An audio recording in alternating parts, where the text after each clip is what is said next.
Hello friends, स्वागत है आपके अपने channel Shri Radhe study point में। फ्रेंड्स, हम अनुपात समानुपात पढ़ रहे हैं और आज हम अनुपात समानुपात में सीखेंगे अनुपाती विभाजन पर आधारित प्रश्न। अर्थात जब कभी अनुपाती विभाजन पर अर्थात किसी भी राशि को जब हमें बांटना होगा तो हम कैसे सरल करेंगे, आइए देखते हैं। एक मिनट देखिए, हमें पहले प्रश्न में चलते प्रश्न में सोनी, मोनी और टोनी को 2400 रुपए 2:3:5 के अनुपात में बांटे गए। सबसे अधिक धन किसको और कितना मिला। हमें प्रश्न दिया है कि बताइए सबसे अधिक धन किसको मिला और कितना मिला। ठीक है, तो हम प्रश्न को प्रश्न की भाषा से लेते हैं। देखिए, हमें जो कुल धन राशि दी है, कुल राशि जो दी है वो हमें कितनी दी गई है, 2400 रुपए। ठीक है, कितने, 2400 रुपए की धनराशि दी गई है और इसे सोनी, मोनी और टोनी में किस अनुपात में बांटा गया है, 2:3:5, 2:3:5 के अनुपात में इसको बांटा गया है। तो हम क्या करेंगे, देखिए हम जानते हैं कि जो कुल राशि होगी वो इन टोटल अनुपात के योग के बराबर होगी, क्योंकि अनुपात में इनका मान देखो, सोनी का हिस्सा 2 है, मोनी का 3 है और टोनी का कितना है, 5 है। ठीक है, तो हम क्या करेंगे, अपने हिसाब से देखेंगे, 2 और 3 5 और 5 कितना हो जाएगा, 10। तो हम कह सकते हैं कि जो 10 की राशि है वो कितने के बराबर है, 2400 के बराबर। कितने के, 2400 के बराबर। अब हम जानते हैं जब यहाँ से काटेंगे तो 0 से 0 कट जाएगा, तो 1 की वैल्यू कितनी आएगी, 240 रुपए। ठीक है, 240 रुपए। अब हमसे पूछा है, हमने 1 की वैल्यू निकाली, अब हमसे पूछा है कि बताइए सबसे अधिक धन किसको और कितना मिला। तो हम जानते हैं कि जिसका सबसे ज्यादा अनुपात होता है वह राशि सबसे ज्यादा होती है। अगर हम 2, 3, 5 में देखें तो सबसे ज्यादा राशि कौन सी है आपकी, 5 है। ठीक है, और 5 किसको मिली है, टोनी को, क्योंकि हम जानते हैं अनुपात में जो जिसके सामने होता है वही उसकी वैल्यू मान ली जाती है। ठीक है, तो टोनी की वैल्यू कितनी है, 5। 1 के बराबर कितने का है, 240 के। जब हम टोनी का रुपया निकालेंगे तो 1 बराबर 240 और हमें निकालना कितना है, 5 के बराबर। तो ये हो जाएगा 5 गुणा 240। ठीक है, जब हम इसे सरल करेंगे तो कितना आएगा, 5 0 0, 5 चौक 20, 20 का 0, हासिल कितना लगा आपका 2, 5 दूनी 10, 10 और 2 कितना, 12। अर्थात टोनी का कितना रुपया मिला, 1200 रुपये। ठीक है, इसी प्रकार से यदि वो पूछ लेता कि बताइए सोनी का हिस्सा कितना है, तो सोनी का हिस्सा 2 है, तो 1 बराबर 240 के, तो 2 बराबर इसकी इसमें गुणा कर देते और उत्तर निकाल लेते। ठीक है, समझ में आया। आइए आगे चलते हैं। देखिए, अगला प्रश्न हमें दिया है कि 81 रुपयों को 3 भागों में इस प्रकार बांटिए कि पहले का 1/2, दूसरे का 1/3 और तीसरे का 1/4 बराबर हो। ठीक है, तो हम सवाल को समझने का प्रयास करेंगे। हमसे सवाल में दिया है कि जो कुल राशि दी गई है वो कितनी दे रखी है आपको फ्रेंड्स, 81 रुपए। ठीक है, अब हमने 81 रुपए को 3 पार्ट में डिवाइड करना है और हमें दिया है कि पहले का 1/2, पहले का 1/2। तो हम इसे लिख सकते हैं फर्स्ट संख्या का की जगह गुणा 1/2, फिर दूसरे का 1/3, तो सेकंड का 1/3 और तीसरे का 1/4, मतलब थर्ड का कितना, का 1/4। सब बराबर हैं, तो मतलब ये तीनों राशि आपस में कैसी होंगी, बराबर होंगी। ठीक है, और जब हमने अनुपात में सिखाया था कि जब राशि बराबर होती हैं और बटे में होती हैं तो बटे वाला ही ऊपर वाले का अनुपात होता है। तो इस प्रकार से अगर हम इनका अनुपात निकालें तो फर्स्ट, सेकंड और थर्ड, इनका अगर अनुपात निकालेंगे तो कितना आएगा, 2:3:4। ये बात समझ में आई।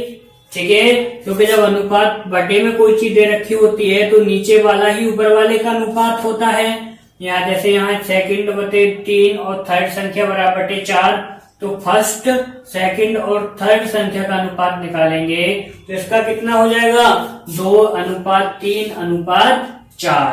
ठीक है। अब हमें देखिए कुल राशि कितनी दी हमें 81 रुपए दिए हैं। ठीक है। तो हम क्या करेंगे, ये कुल राशि इनके योग के बराबर होगी अनुपात के।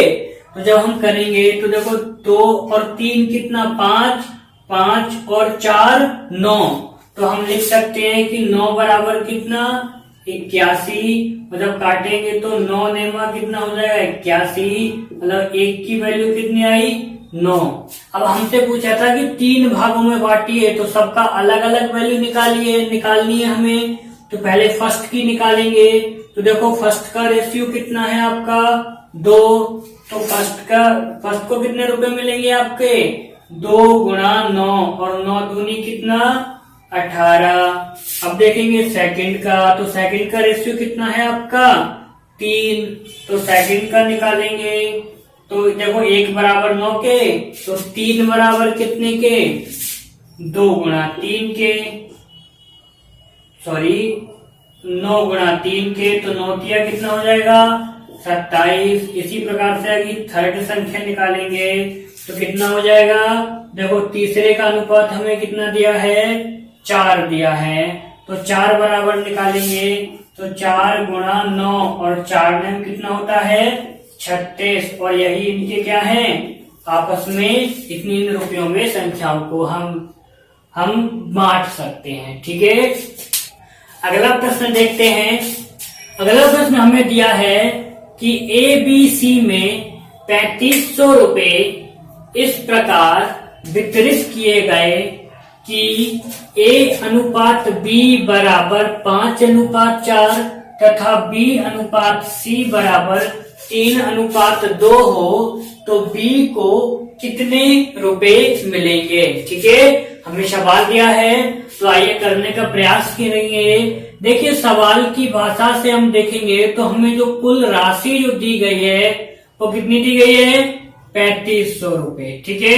3500 रुपए हमें कुल राशि दी गई है, जबकि हमें इन राशि को 3 लोगों में बांटना है, A में, B में और C में। ठीक है। हमें अनुपात दिया है A/B का मान कितना दिया है 5/4 और B/C का कितना दिया है हमको 3/2। ठीक है। अगर हमें तीनों अनुपात एक साथ मिल जाए, तीनों का अनुपात एक साथ मिल जाए तो हम सवाल को बहुत ही आसानी के साथ कर सकते हैं। और हमने बताया था कि जब 2 इस तरह से अनुपात दे रखे हैं तो हम यहाँ से उल्टा n बना के सवाल को सरल करेंगे। और देखिए जो तिरछी वाली है वो भी हमारी कैसी है समान है, तो हमें कोई दिक्कत नहीं है। A अनुपात निकालेंगे तो B और C ये हो जाएगा और इसकी गुणा करेंगे तो देखिए 5 तिया 15, 3 चौक 12 और 4 दूनी 8, मतलब ये 15, 12 और 8 के अनुपात में आ गई। अब हमें ABC का पूरा अनुपात पता चल गया। अब हमें कुल राशि कितनी दी गई है 3500 रुपए।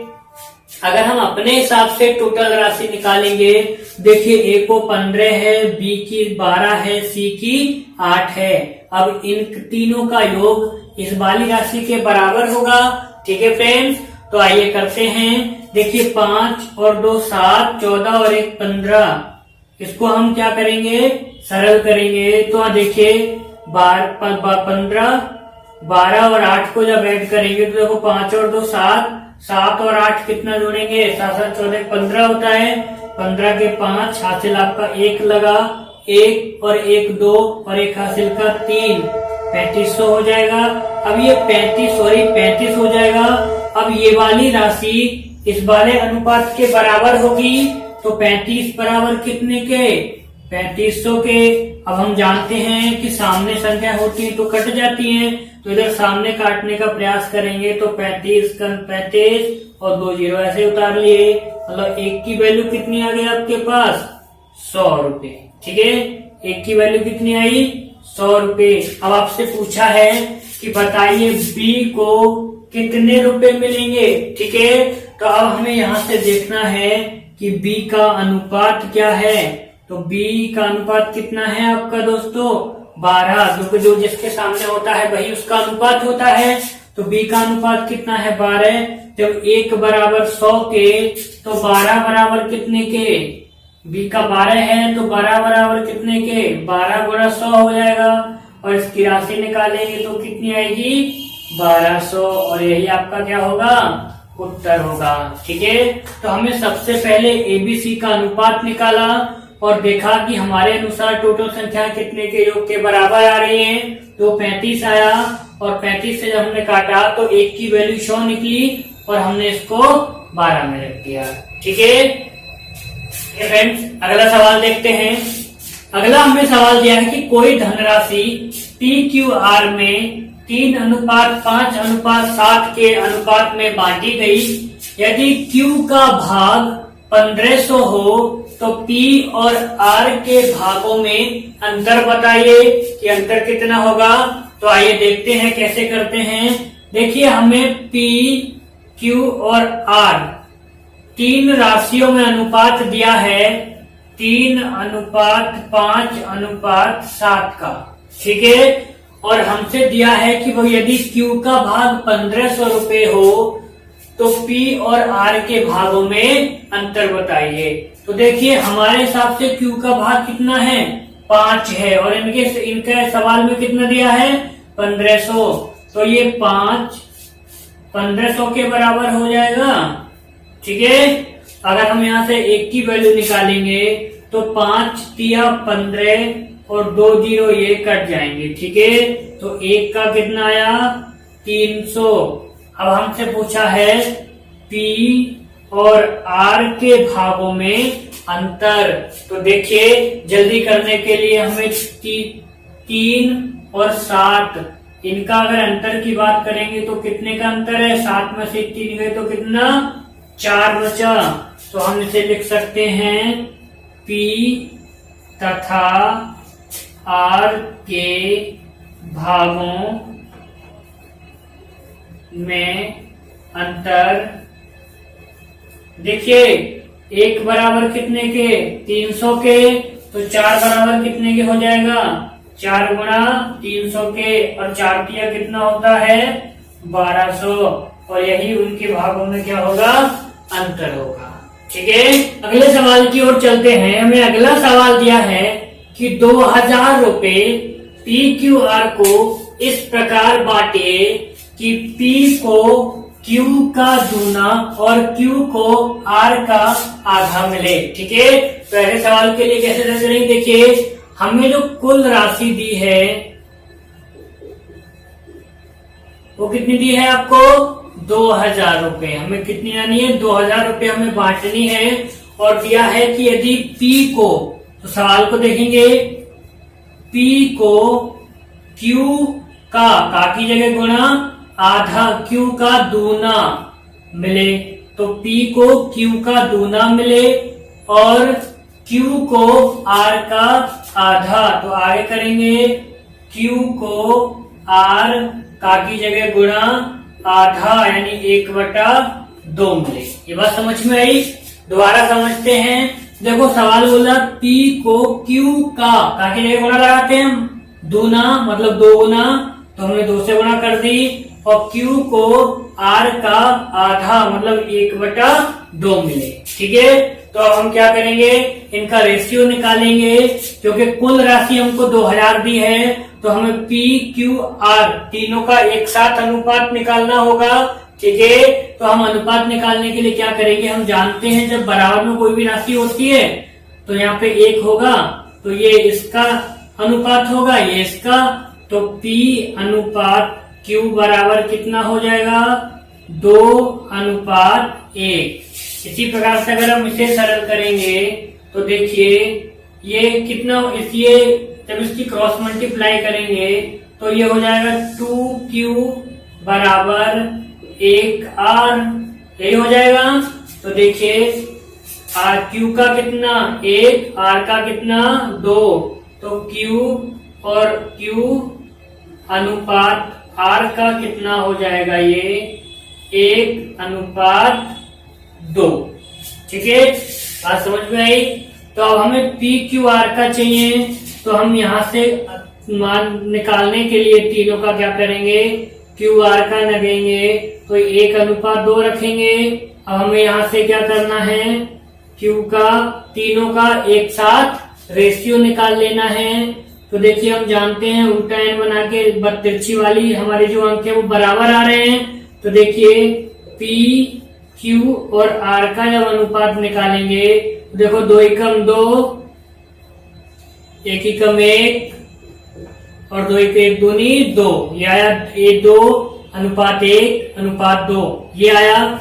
अब देखिए टोटल राशि हमको कितनी दी है, 2000, और अगर हम अपने हिसाब से राशि देखें तो कितनी निकलेगी, 2 और 2 4 और 1 5, मतलब कि 5 बराबर कितने के, 2000 के।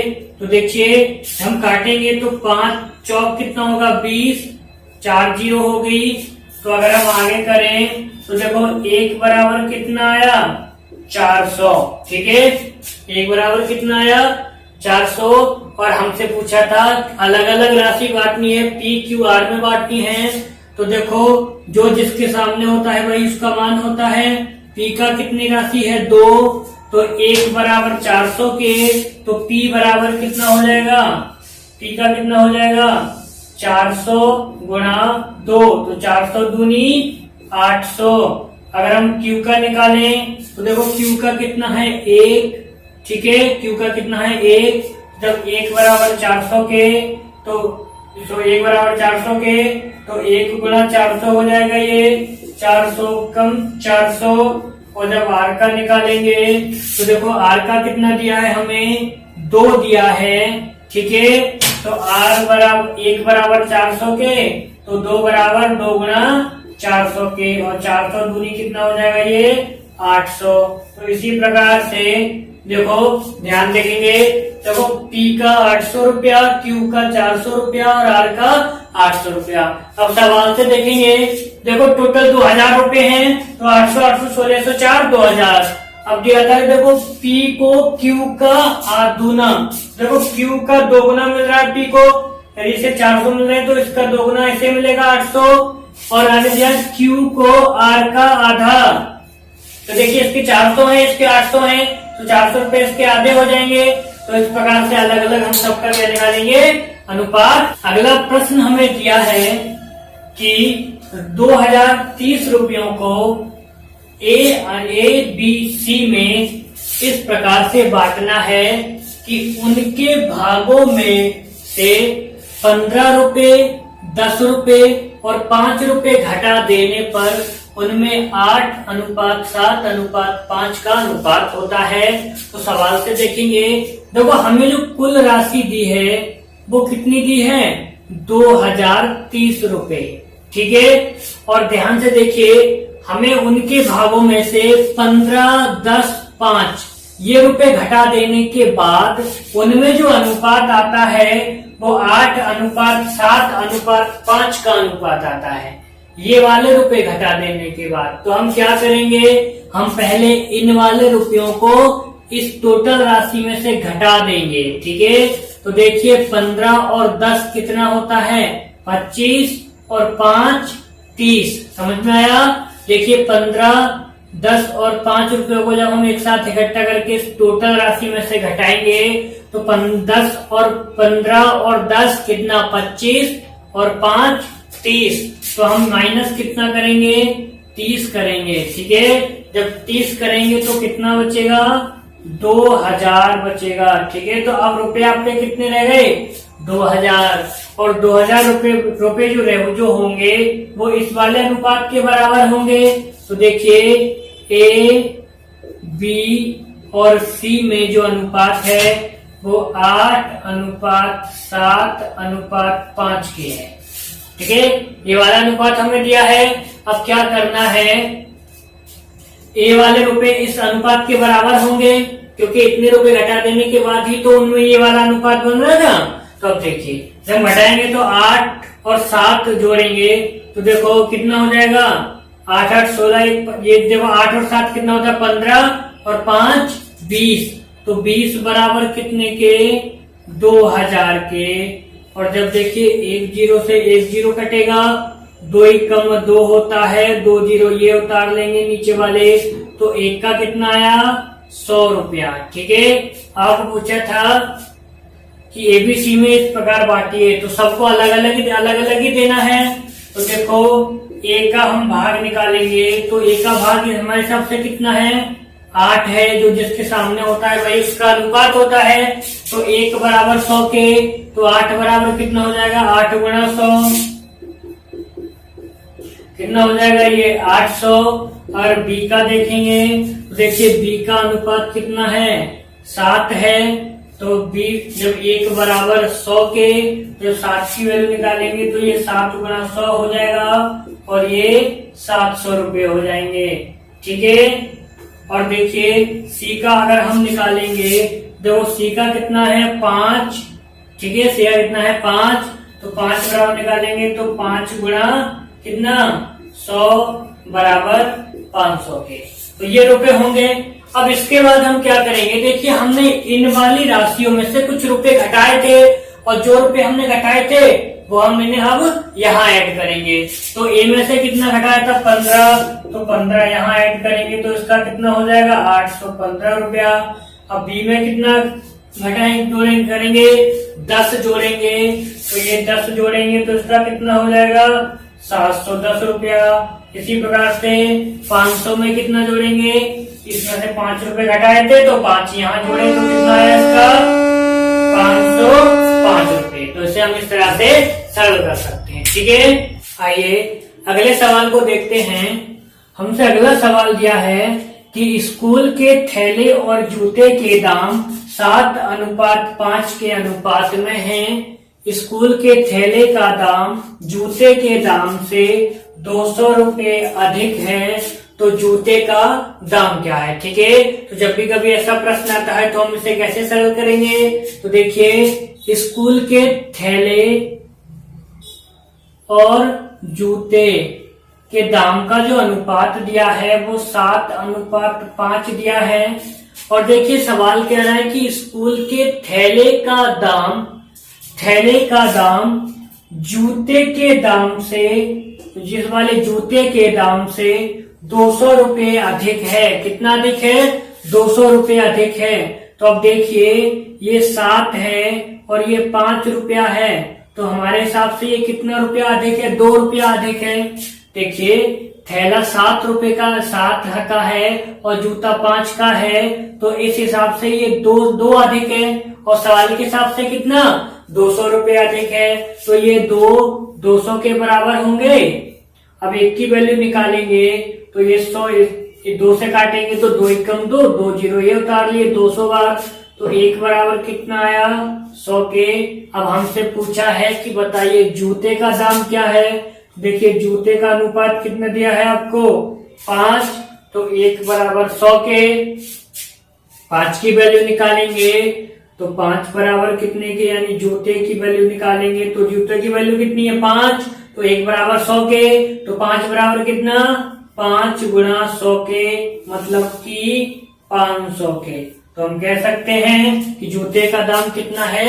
500 रुपया। ठीक है, अगर वो थैले का पूछता तो थैले का 7 था, तो 7 बराबर 700 के हो जाता। एक तो देखो सवाल में दिया है कि पुरस्कार की 1800 रुपए की राशि 3 छात्रों ABC में इस प्रकार बांटी गई कि A के हिस्से का 4 गुना B के हिस्से के 6 गुना के बराबर है, जो C के हिस्से के 3 गुना के बराबर है। तो A का हिस्सा बताइए। ठीक है, तो देखो कुल राशि कितनी दी है? कुल राशि हमको दिया है पुरस्कार की 1800 रुपए, अर्थात इन्हें 1800 रुपए पुरस्कार मिला और 1800 रुपए पुरस्कार में 3 लोग थे ABC, और उनमें ये राशि इस प्रकार बांटी गई। सवाल की भाषा से समझेंगे।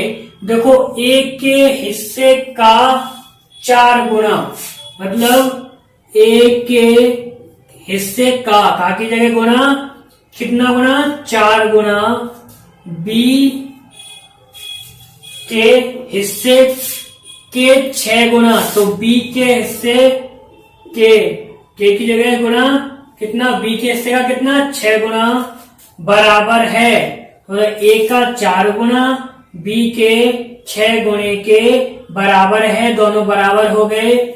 जो सी के हिस्से के 3 गुणे के बराबर है, मतलब इन दोनों का जो गुणा है वो कितने के बराबर है, सी के हिस्से के 3 गुणे के बराबर है। ये बात समझ में आई।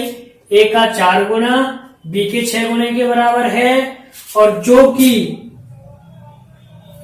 कि यानी ये सी के 3 गुणे के बराबर है। तो ए का 4 गुना बराबर बी का 6 गुना बराबर सी का 3 गुना हो जाएगा। ठीक है, तो हमने बताया था कि जब बराबर में कोई भी डिजिट दे रखी हो, कोई भी आपस में 3 राशियां बराबर दे रखी हैं, तो जब उनसे हम डायरेक्ट अनुपात निकालते हैं तो क्या करते हैं, संख्याओं को उल्टा कर देते हैं। जब अपोजिट करेंगे तो ये 4 है तो कितना हो जाएगा 1/4, ये कितना हो जाएगा अनुपात 1/6, और ये कितना हो जाएगा 1/3। ठीक है, और हम जानते हैं कि जब ऐसा सवाल कभी आता है तो हम एलसीएम से लेके उनको सरल कर देते हैं। देखो 4, 6 और 3 का अगर हम एलसीएम लेंगे तो कितना आएगा 12, क्योंकि हम देख लेते हैं कि 4, 6, 3 से ऐसी राशि की गुणा करो जिससे ये तीनों राशियों से वो संख्या कट जाए। तो देखिए 12 से अगर हम गुणा करेंगे तो 12 से ये राशि कैसे हो जाएगी, पूरी कट जाएंगी। तो देखो 4 तिया 12, 6 दूनी 12, 3 चौक 12। तो देखिए अब ए अनुपात बी अनुपात सी का अनुपात कितना आ गया, 3:2:4 ये आ गया। और हमें क्या करना है, तो देखो टोटल राशि 1800 रुपए दी है। अब देखो तीनों का अनुपात एक साथ आ गया। अब हम देखेंगे हमारे हिसाब से कितना हो रहा है, तो 3 और 2 5 और 4 कितना होता है 9, तो 9 बराबर कितने के 1800 के। जब उसे काटेंगे तो 9 दूनी कितना होता है 18, 2 0 ये, तो 1 बराबर कितने के हो जाएगा 200 के। ठीक है, अब देखिए हमसे किसका पूछा है, ए का हिस्सा, तो ए का हिस्सा यहाँ से निकालेंगे तो कितना आएगा 3, क्योंकि अनुपात में जो जिसके सामने होता है वही उसका अनुपात होता है। तो ए का 3 है, तो 1 बराबर 200 के। जब ए की वैल्यू निकालेंगे तो ये कितना हो जाएगा 3 गुणा 200, और 3 दूनी कितना 600, अर्थात ए को कितना रुपया मिलेगा 600 रुपया। ठीक है, तो इस प्रकार से हम इस प्रकार के सवालों को आसानी के साथ सरल करते हैं।